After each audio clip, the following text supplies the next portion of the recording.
is Paris and welcome back to my YouTube channel. In today's video, I'm going to be telling you guys about my experience working at Texas Roadhouse, along with giving you guys some tips and advice if you are interested in working there. So I actually made a list here in my journal so I wouldn't forget anything. So I'm just going to jump into the video because I know you guys don't like, when people make YouTube videos about something and they take ages to start talking about it. So I was a hostess at Texas Roadhouse. I worked there for about a month and then I left because of a certain situation. Then I went back for another month because of a certain situation. But I have enough experience to tell you guys about it. I was a hostess. So if you are interested in being a hostess at Texas Roadhouse, then this is what this video will be about. If you are applying to Texas Roadhouse to work in the kitchen or being a waitress, then this video won't benefit you, because I'm going to be talking about everything about being a hostess. So overall, my experience with being a hostess at Texas Roadhouse, I say was a 8 out of 10. The managers were good, they were friendly. A lot of people, they were friendly. They made the experience worth my while. My co-workers were pretty good. The ones that I did become friends with, they were pretty awesome. It was my first ever job and I was extremely nervous about it. The manager who actually gave me my interview was super sweet. She made the interview really, really fun, and that was like the first interview I enjoyed and wasn't nervous about, because she just made the interview so fun. But the reason why I'm not getting like too much into my experience right now is because some of the things I want to talk about, I'm going to give my experience about it. I should have said that in the beginning. So first I'm going to go over the hostess job. So the first thing you're going to do is a greeting, and that's telling the people that come in, hi, welcome to Texas Roadhouse. At the first we had to wear masks so they couldn't really see us smiling at them, but I was smiling. So, hi, welcome to Texas Roadhouse. And then when people leave, you be like, have a good day, have a good night, have a good afternoon. Just make them feel welcome and make them feel good whenever they leave. And I remember one day it was raining really bad, so I was like telling people, have a safe trip home. It wasn't because I was doing my job, because, genuinely, because, it's raining. A lot of them were older people. You want them to be safe. And that's not all, because I feel like most people think that a hostess job is just greeting and seating people down. It's not. So the next thing we're going to talk about is seating. And when I get into this, please note that there is no numbers on the tables. You have to remember all of the numbers. And I know that might sound scary, but you're gonna get a hang of it. I got the hang of it. I made a few mistakes here and there, but once you get used to it, then it gets easier for you. And I could make another video if you guys want, going more into detail about the table numbers, but this is gonna be based on the Texas Roadhouse that I worked at, where I lived. I live in Louisiana, and I work in the Texas Roadhouse that was in Houma of Louisiana. So that's also something else to remember, that the things that we did could be different based on our location. Other Texas Roadhouse may be different. So whenever we seat people, if there's 1 to 4 people, you're going to grab 1 basket of bread, rolls, whatever you want to call it, and you pick 2 butters. Now the main butters we grab is the cinnamon butter, because it's very popular at Texas Roadhouse. But please know that a lot of people, meaning the older folks, don't like cinnamon butter.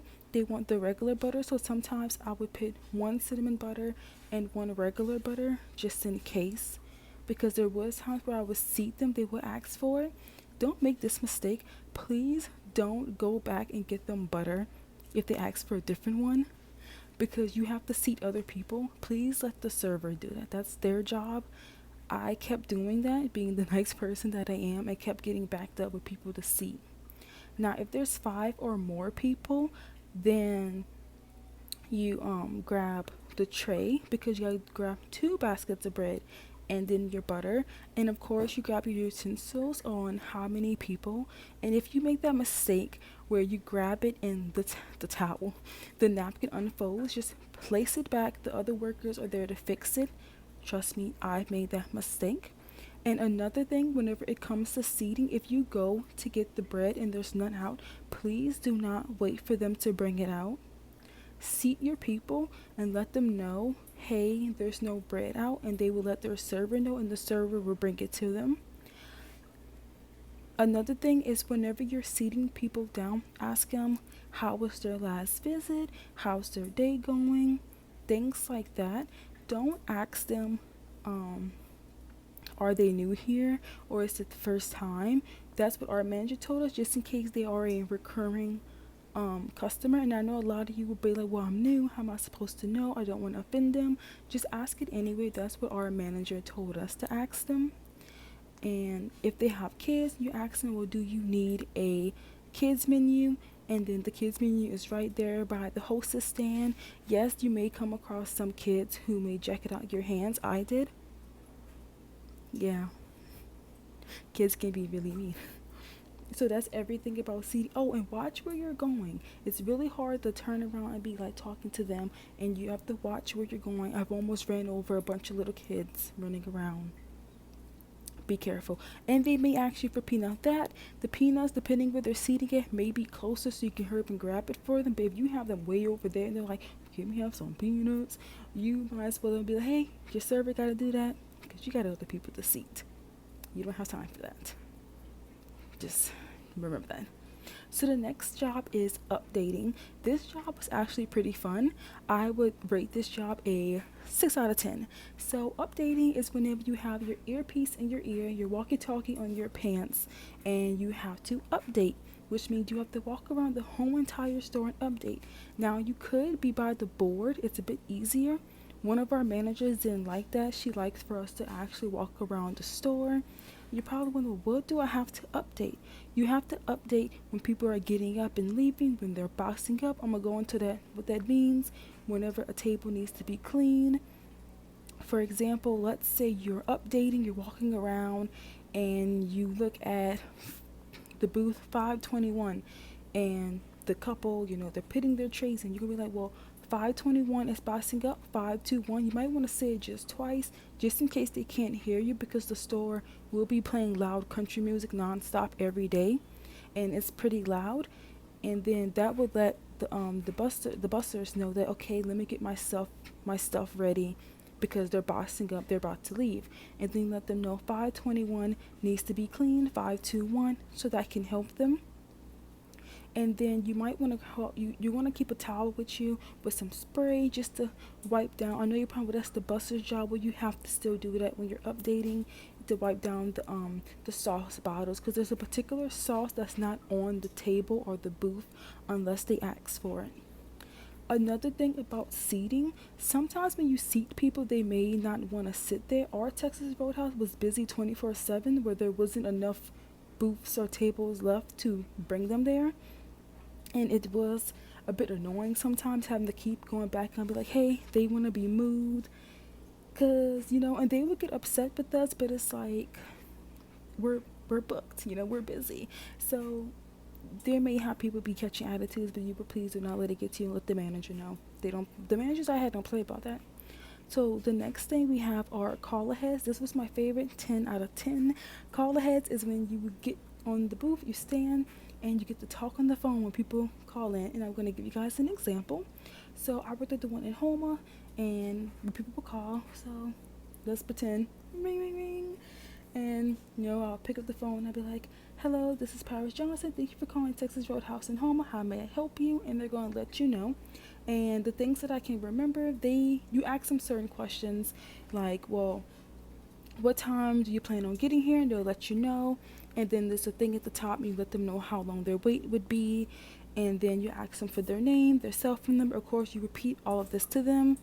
And then you ask them, well, is there a VIP, which is a particular server that they want to have, and any special combinations like booster seat or high chair. And you just ask them all these questions so it could be nice and ready, and so people can fit the high chair, the booster seat over there. Sometimes they don't tell you until they get there, but hey, it's okay. So basically that is what call aheads are. Now ours, I believe, because of COVID restrictions, if it was 8 or more people in their party, we had to transfer them to the manager, and the manager has to talk to them. And yes, you're probably wondering, Has there had people get mad at y'all about this? Yes. Not to me personally, but to my other coworkers, they had people catch attitudes with them because of this. The next thing we have is boarding, and this job I never got to do because I never got to that part. The further I got was with caller heads. Oh, and another thing you gotta do, I want to talk about that. So basically, boarding is you put like the servers where they have to go, check what table needs to be clean, who's there. This boarding is to help the servers. I never got to this part. I didn't want to get to that part because that part actually kind of made me nervous, seeing my coworkers make a lot of mistakes, and I was scared that I was gonna make a lot of mistakes. And they would have two, no, no, no, one person inside boarding, one person outside boarding. And it seems to me that the person who is outside boarding gets the most heat from people. Whenever I started working there, I remember they would tell me that a girl actually, I think, had an anxiety or a panic attack because the whole entire family was screaming at her because of something that she could not control. And she's a teenager. And that's another thing. I was 21 when I got that job working as a hostess. Most of the other people that was hostess were teenagers. I didn't know that until later on when I heard them talking about high school, and I was like, oh, they're teenagers. But some of them were pretty cool. Okay, so now I already discussed this, which is the table numbers, on how the numbers are not on the table. They give you a paper with all the seating charts to help you. My sister actually helped me. Shout out to my sister. She doesn't watch my YouTube videos, but shout out to you for helping me.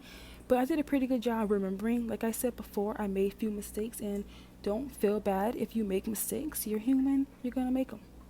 So next is the dress code. You have to wear dark blue jeans, no holes in them, black or brown belt, black shoes, slip resistance. I got my slip resistance shoes from the shoe carnival. Very comfy. And there's other things I'm going to talk about later on. No piercings. They said no piercings. When I got the job, I actually had both sides of my nose pierced, and not anymore. And I wore a mask, so you couldn't really tell. But after I went back, I didn't have my rings in. No, I didn't have my rings in. But I seen a lot of coworkers have rings, so just ask them again if they say that, because I kind of got confused about that. If you have tattoos, you have to keep them covered. Pretty much that's it. If you're a girl, want to wear makeup. If you're a guy, want to wear makeup, you can do it. They don't really care about the makeup. Hourly pay, hostess at the Texas Roadhouse I was working at was $7.25 an hour, and you get paid once every week. And something that didn't sit right with me, I remember when the manager saying, the more people you see, the more money you make. We were busy 24/7. When I mean busy, I'm telling you, every table was filled, every booth was filled, and every bench outside was filled with people waiting to come in, and there was people standing up waiting to come in. And I was like, how am I getting paid a lot if there's so many people here? But yeah, $7.25 an hour. I do not recommend that position if you are a young adult like me trying to save up for a car or a place to stay. I would highly recommend being a hostess if you are a teenager, to use that money to go towards fun things like shopping. Then the work app. I forgot the app we use, but the app you're going to use, you can get in contact with all your coworkers and your managers and get in touch with them by sending them messages, and like all your information's on there, by the way, like your cell phone number. I didn't even know that until I was getting phone calls from my coworkers asking me to swap shifts with them. I was like, how did you get my number? But that's how.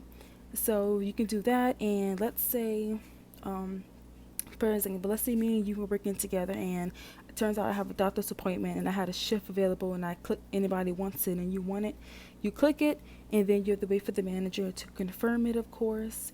The more shifts you take, the more money you make, okay? If you like to work, do it.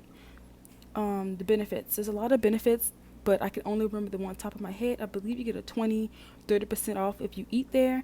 They don't do it automatically. You have to let them know.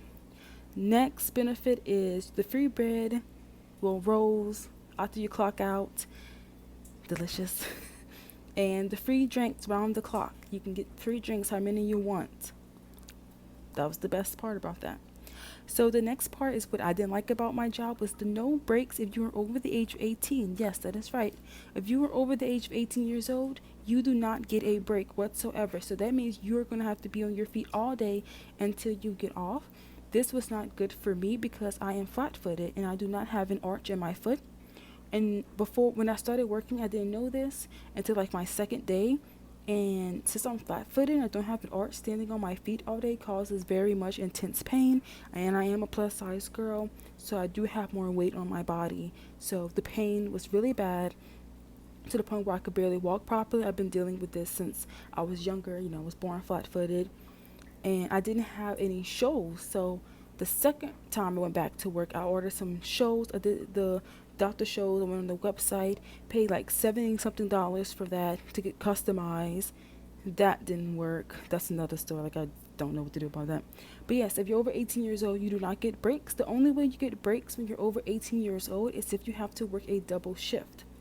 So next thing is training week. Training week is a whole week, but depending how quick you catch on to things, you don't. I only had to train for 3 days. Me and one of my other coworkers, we both only had to train for 3 days because we caught on to things so quickly. So it just depends on how quick you catch on is how long you have to be trained.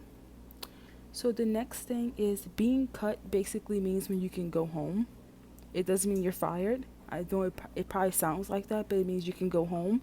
So, for example, on Sundays we open up at 11, and I usually had to be in by 11, meaning I get to go home at 3.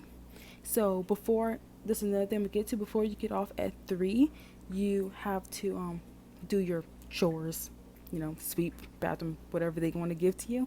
Then you get cut. Then you can clock out and go home. So that's what I was talking about, the side work. I had to do bathroom duty a few times, sweep a few times, check the trash outside a few times. So it just depends whatever the manager wants to get you, and then you're going to be cut. And the thing about clocking in and clocking out, the first ones in go home early. So if I got in before 11, which is the time that it opens, I go home at 3. First ones in go home early. But on other days, like let's say one of the days they open up at 3, but they put me to come in at 5, then I have to stay in later because I came in late. Not because I'm not like literally late, but like, late. You have to stay home. I'm not don't stay home if you don't have to. You go to work. And yeah, getting paid $7.25 an hour. And like I said, this is a hostess at the one I was working at. If you're applying to be a waiter, I don't know any of that, but basically that is everything I've written down. If I missed anything, please let me know in the comment section and I will answer all the questions for you. I did make a mini series about my experience on my TikTok, which I'll put in the description box, just in case I probably said something in the TikTok video that I didn't say here, because I know a lot of people don't use TikTok, but that's cool. That's okay. You don't have to use TikTok. So I hope this video was good, and like I said, if there was something I didn't mention, please let me know in the comment section and I would gladly answer them for you. And before I end this video, please know that everyone's experience is different. Please don't let my experience scare you into not wanting to work there, because like I said, everyone's different. Some people may have had great experiences, some people have had worse experiences than mine. This is just what I personally went through. If someone was to ask me would I work back there again, the answer would probably be a yes, well, a maybe, don't know. But that's it for today's video. Hope you guys enjoyed it, and I hope you guys were able to hear me. My audio on my phone has not been the best, so I have to use my little microphone. So I hope the video was good. Hope you guys can hear me. If you like this video and you'd like to see more videos like this, then you should definitely subscribe to me and turn on my notifications bell. That way you'll be notified every time I post a video. If you like this video, make sure to give this video a big thumbs up, and make sure to share this video with your friends and family, or whoever you know that'll be interested in working at Texas Roadhouse. Goodbye.